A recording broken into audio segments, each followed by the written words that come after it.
বালিশ ছাড়া ঘুমাতে না পারা মাথাটিকেও একদিন শূন্য মাটিতে শায়িত করে দেয়া হবে।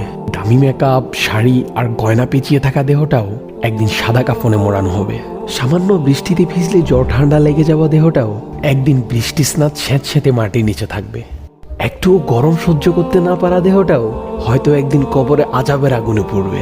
একা একা অন্ধকারে থাকতে ভয় করা, ভূতের ভয় করা দেহটাও একদিন অন্ধকার ভয়ানক গহীন কবরের ভেতর পৌঁছতে থাকবে। এত বন্ধু বান্ধব, আত্মীয় স্বজনের সাথে খোশ গল্প করা মানুষটার কবরও সময় করে একদিন দেখতে যাবে না কেউ।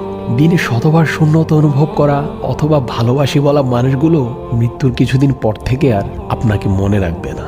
কোটি টাকার সোনার হরিণ রেখে গেলেও তা কোনো কাজে দিবে না, কারণ এই ধরনীতে সবাই শূন্য হাতে আসে আর শূন্য হাতেই ফিরে। সেদিন হাই হুতাশ করেও কোনো লাভ হবে না, কেননা আমি আপনি রিজিক ভোগ করে ফেলেছি। আমার আপনার তাকদীর এই পর্যন্তই পরিমিত ছিল।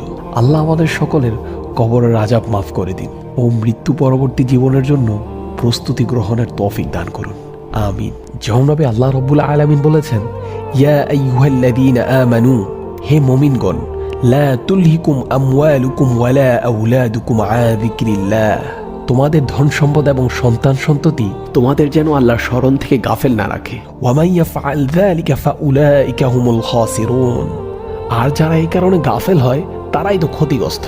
ওয়া আনফিকু মিম্মা রাযাকনাকুম মিন ক্বাবলি আন ইয়াতিয়া আহাদাকুমুল মাউত, এবং আমার দেওয়া রিজিক থেকে তোমরা মৃত্যু আসার আগেই ব্যয় করো। ফায়াকুলু রাব্বি লাউলা আখারতানি ইলা আজালিন করিবিন ফাআসাদদাক ওয়া আকুম মিনাস সালিহিন, অন্যথায় সে বলবে, হে আমার রব, আমায় আর কিছুদিন অবকাশ দিলেন না কেন, তাহলে তো আমি সদকা করতাম এবং সৎকর্মীদের অন্তর্ভুক্ত হয়ে যেতাম। ওয়ালাই ইউআখিরাল্লাহু নাফসান ইযা জাআ আজালুহা, প্রত্যেক ব্যক্তির যখন নির্ধারিত সময় উপস্থিত হয়ে যাবে তখন আল্লাহ কাউকেই অবকাশ দিবেন না। ওয়াল্লাহু খাবীরুম বিমা তা'মালুন, তোমরা যা কিছু করো আল্লাহ সব বিষয়ে খবর রাখেন।